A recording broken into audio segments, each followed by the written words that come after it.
Hello, we're here in the studio today and we're going to be doing a showcase on Walsall Studio Ceramics pots.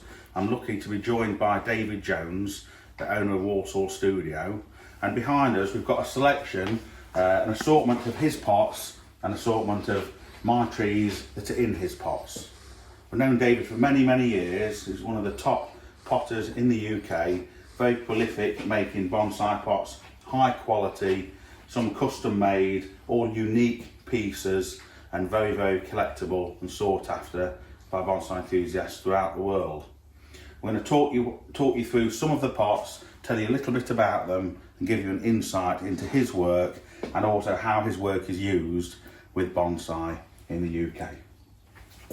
This first tree is one of mine. It's a Sagan maple, Acer palmatum Sagan, and it has a very bright pink red colour leaf in early spring.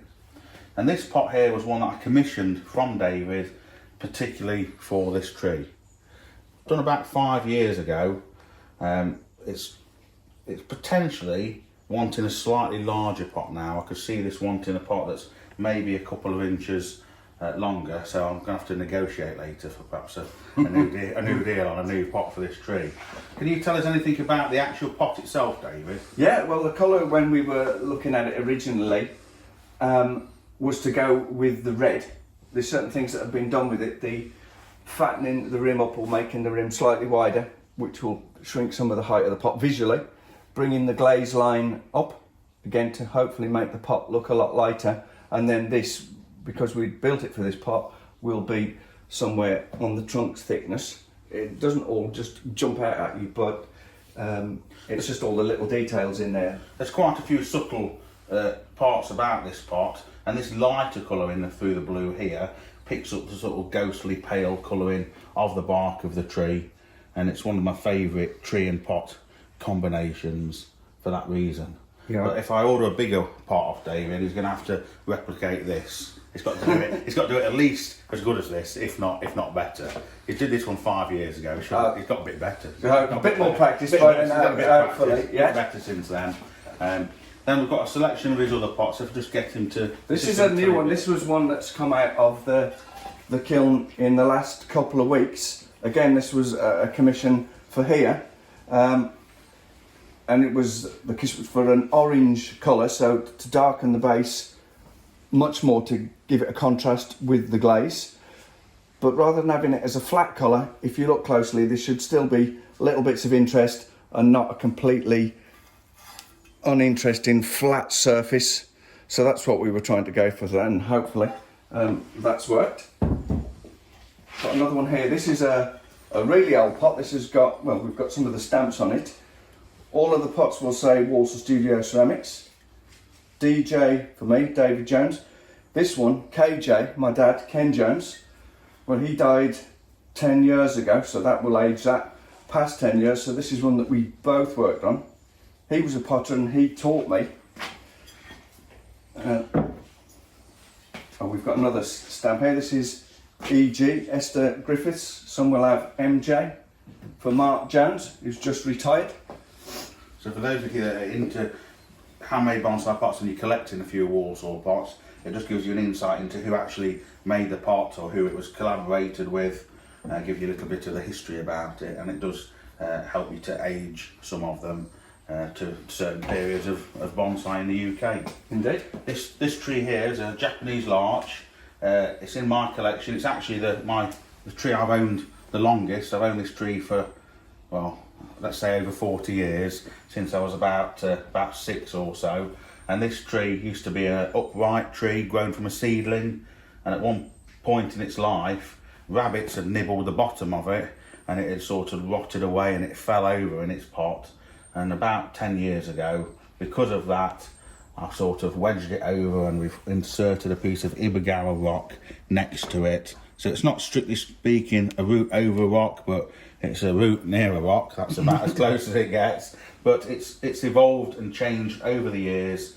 So it's my longest standing tree that I've owned since I was a lad.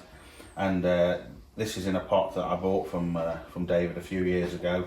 This is quite an unusual pot. Do you want to explain about that pot? It's a pot that it was made by Esther, but the actual shape was one of Brian Albright's, was one of his moulds that when he stopped doing the more formal pots, he let us have some of the moulds because he just wanted to keep these in production, and he put so much work in over the years. In fact, Brian was going, when I first started, he was going longer than I've been going. I've been doing it 35 years, so it's just nice to have them and to continue get the work out of them and to see the pots being built. So this was a Brian Albright shade pot. Yeah. In Walsall clay. Yeah. And made by Esther. Made by Esther with our colours. With a Walsall glaze on it. Yeah. Yeah.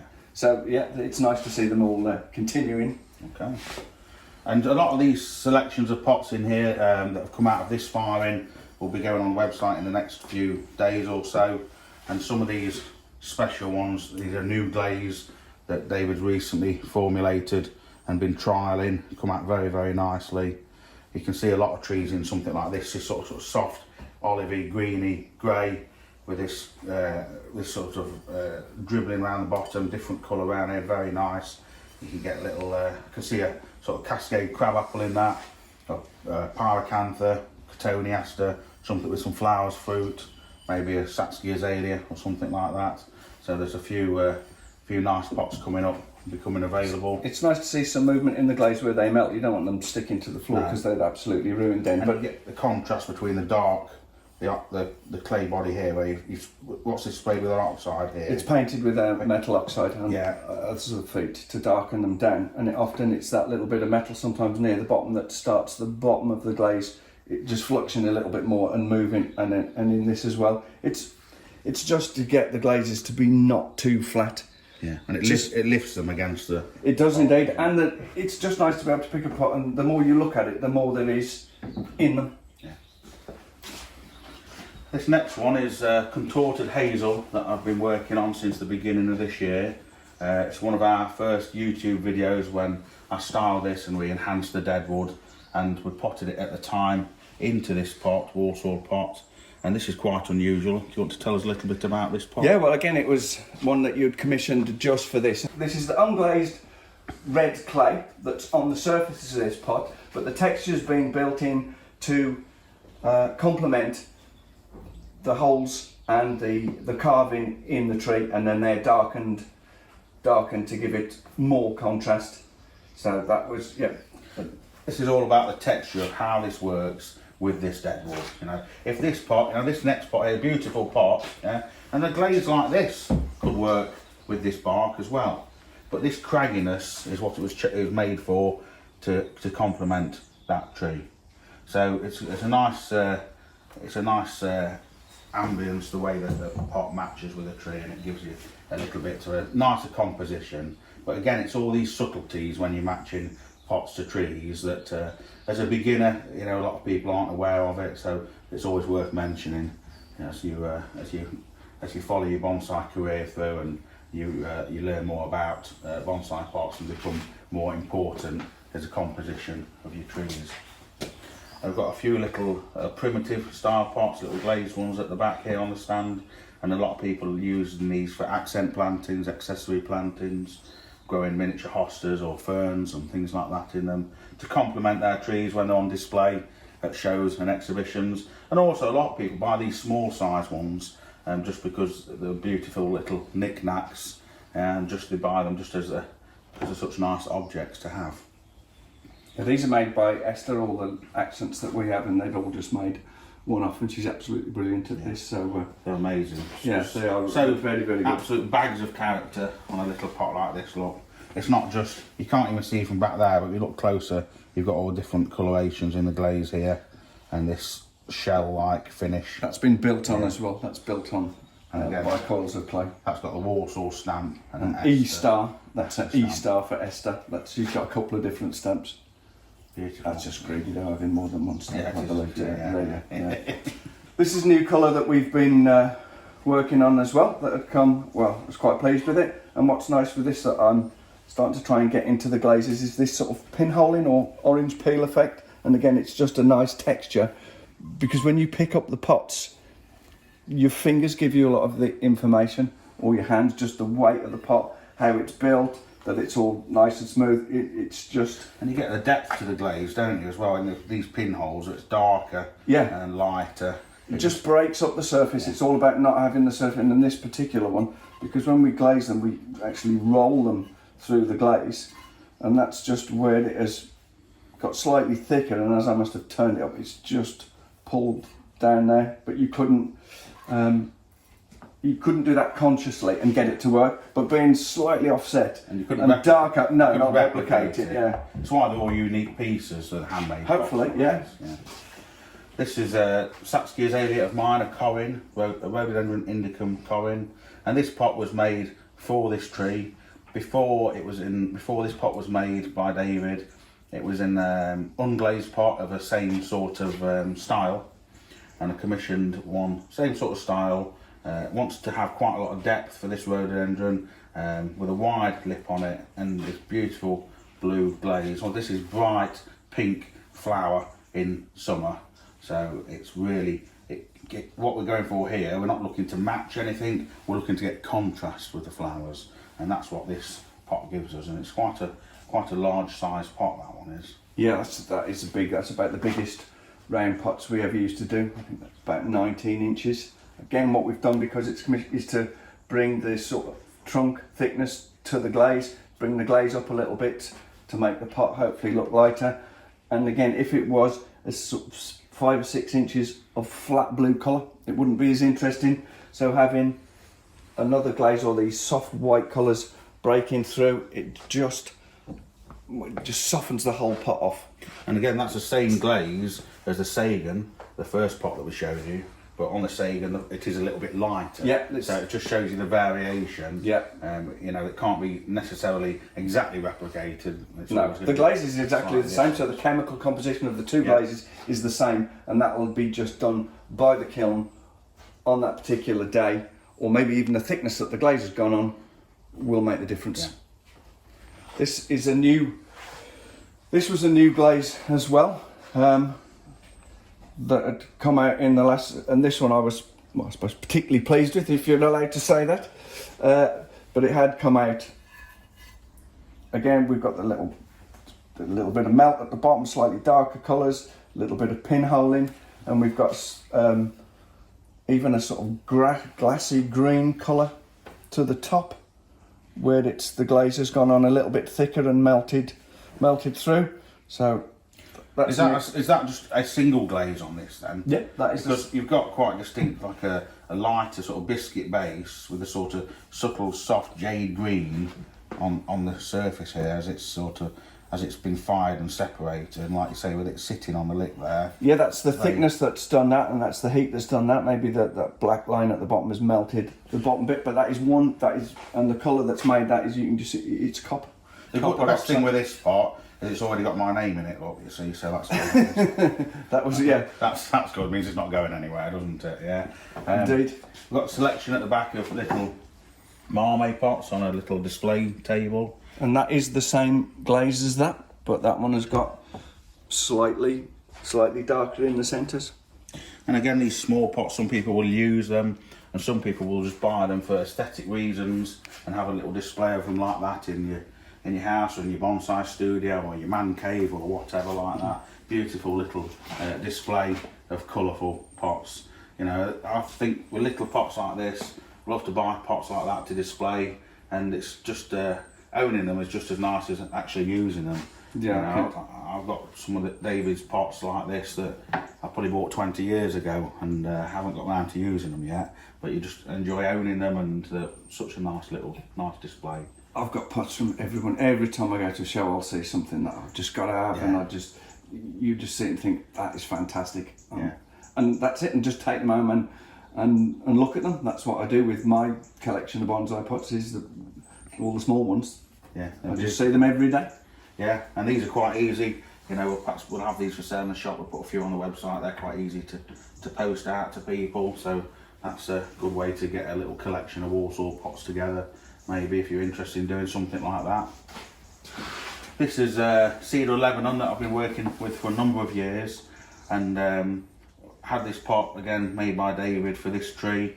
It's it was quite a tight fit to get this tree into this pot. It's just gone in. It was in a round pot before, in a drum pot. And this is a bit unusual because, you know, there's always a bit of an ongoing debate, or maybe in recent years, about, you'll always hear people say that you always put an evergreen into an unglazed pot. You won't normally put an evergreen like a cedar like this into a glazed pot. But the thing that people miss out when they say things like that is the fact that tonally, you know, the tones of this pot are very earthy tones. We've got this sort of colour break into a brown on the lip, you know, and it does go well, I think, with the freshness and the brightness of a cedar, even though traditionally some people say it wants to be in an unglazed pot.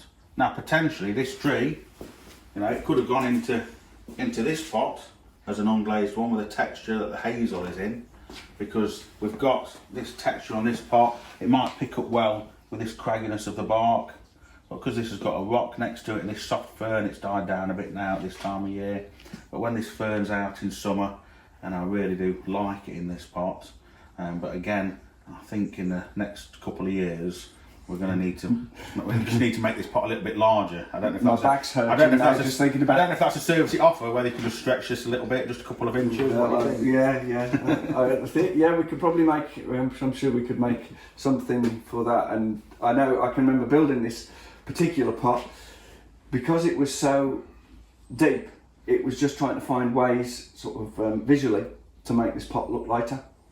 So the rim from the front might only look about half an inch the thickness, but when you look at the top, that's sloping upwards and that's sloping downwards, you probably took about an inch off visually. Yeah. That you just sort of say, oh, it's got a half an inch rim at the top. Well, there's an inch that we've managed to make not disappear, but appear smaller. This band at the bottom is doing the same job, just breaking the height of the pot up. Yeah, any band or inset or infill panel on a pot is going to make a huge difference. A belt or a band on it like this, if this wasn't here, it would look very slab-sided. Yeah, it's deep. It'd be too much visual weight. Yeah, it's flat because where the others are curving out, and that would be flat to the front. So that's just what these are doing, setting the feet in slightly, make them look lighter, or that it's floating. And again, and you come back to the sort of glazed, unglazed. I'm sure early on when you were looking at the sort of Chinese or Japanese glazes, they were just shiny.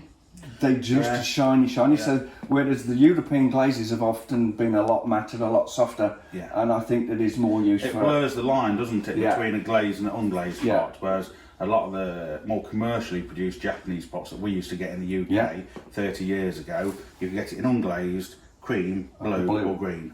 And they're all gloss. So they look like a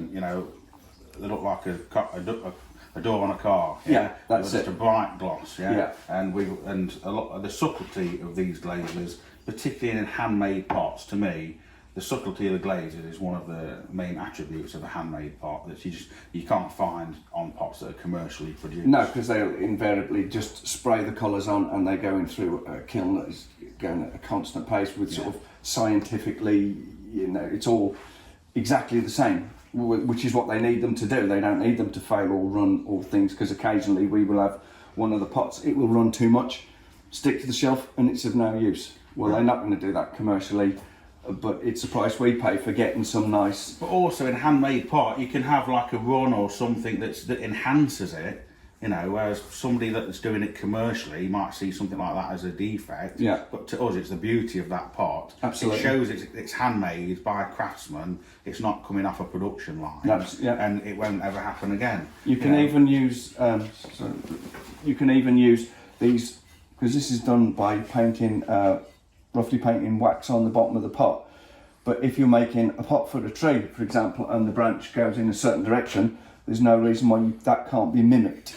Slightly in the glaze. It won't jump out at you, but if there's an arch in there, that can be picked up either side, and it will all just help to bring the pot and the tree together. It gives movement to that pot. It doesn't. Anything like that, a glazed drip or something, if it's on the right hand side of the pot, it accentuates that side of the pot. So you put a tree in that's moving from right to left. Which is good in many ways. That's good, but in some ways it can make it a bit more constrictive sometimes, because you think that pot is going from right to left and the tree is angled from left write. I would only probably do that if I knew it was for a specific tree, whereas these will tend to have just a slight bridge in the centre where the glaze line is. This is to give it some sort of a visual tension, so it could go either way.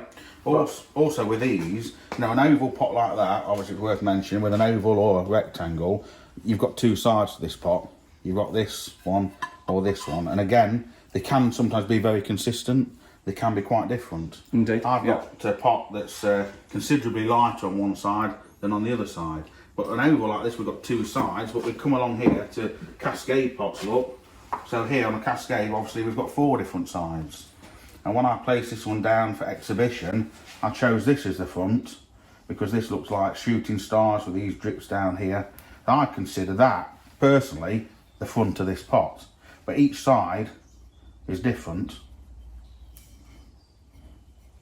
See, again, you've got a streak down the right hand side that could be used. This is probably the plainest side, so if you like that, that's fine. You can use that as the front. This one's got a bit down here. This one is like a meteor shower look coming down, but it's a bit less. It's a bit more subtle. Whereas this, no, I think that's the brighter, you're right with the. That is. So I think that's the front. So as I place it down like that. So if you're lucky enough to buy handmade pots to use, to put one of your trees into. Don't just sit down with an oval pot, put your tree into it. Have a look at it. You've got 2 sides to choose from, something like that. We've got 4 sides, and that to me is the most beautiful side of that pot, and it's the one I would use as the front. You want to tell us a little bit about how you make these? You've always been known for making these cascades and semi-cascade pots. These two are actually done with a liquid clay in plaster moulds. Those two. This one was done by Slabs. And the difference is on the top, the rim has been built on slightly thicker with a slight in turn to it. Slightly thicker body of clay, isn't slightly it? thicker, but different clay. This is the clay. That's a slightly lighter clay, which will do something different to the glazes that go on them. So when the finishing underneath is slightly different. Indeed, yeah. I suppose I prefer this one. I just like making these little handmade pots, but if you feel the sort of inside of the rim on that, it's not completely flat. You can see the texture on that clay where you've rolled it out and you've slab built that, and there's where you've blended it in the corners. You can see that there's a lot more work and effort in this because you've actually hand built that, slab built that. And the amount of iron that's in the clay, this red colour that's in there, is making the glaze react a little bit more. So again, we're getting these slightly thickening of the glaze at the bottom where it starts to roll slightly. Again, every side's different. There's less here and here, but this side you've got the darker blue across the base and just going up here. This last one is a Japanese larch of mine, and this pot, we've been thinking about this pot. We think this pot is about 30-year-old Walsall studio pot.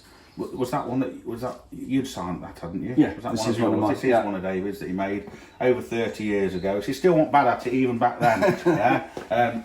Beautiful dark grey sort of matte satin sort of glaze. This is a root over rock tree on a piece of granite. You just see it poking out the side here, and it picks up the colour of the granite very well. And where we were talking about this pot having a lip on it and the inset feet to make it look less heavy, this one's just got a roll in on the top, and it's just got the feet are just in line with the body. So these feet, if we'd got these feet, as David was saying, if we'd got those sort of feet on this pot here, it would look too heavy and too oppressive. Yeah, absolutely. I mean, this works quite. This works well for this, and it certainly works for any pots that are leaning or growing out past the pot, because it visually anchors the pot. Yeah, to where it's a much more stable base. Yeah, if you've got a slanting style tree. Yeah, absolutely. But even with this one, although it's a flat dark glaze that you've matched it with the stone, if you look closely, there'll be little bits of green and little bits of stuff. It's just nice that the glazes, the more you look at them, the more you see in them. This darkness of glaze, this tree's very Japanese larch, very green and fresh in early spring. and in another few weeks time this is going to go like a barley colour yellow. And one of the best visions of this tree is in autumn in this pot, because you've got the dark really contrasting against the bright yellow. So that's the end of our exhibition. Hopefully you've enjoyed. We've given you some insight into the pots that David Jones from Walsall Studio Ceramics makes, and how people like myself or yourself can use them for your bonsai collection and for your trees and to display.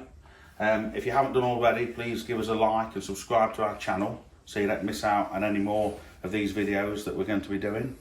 And if you want to grab yourself a Walsall pot, then by all means have a look on our handmade pot category on our website, and check out the pots that we've just recently had in from David, and you can add one to your collection.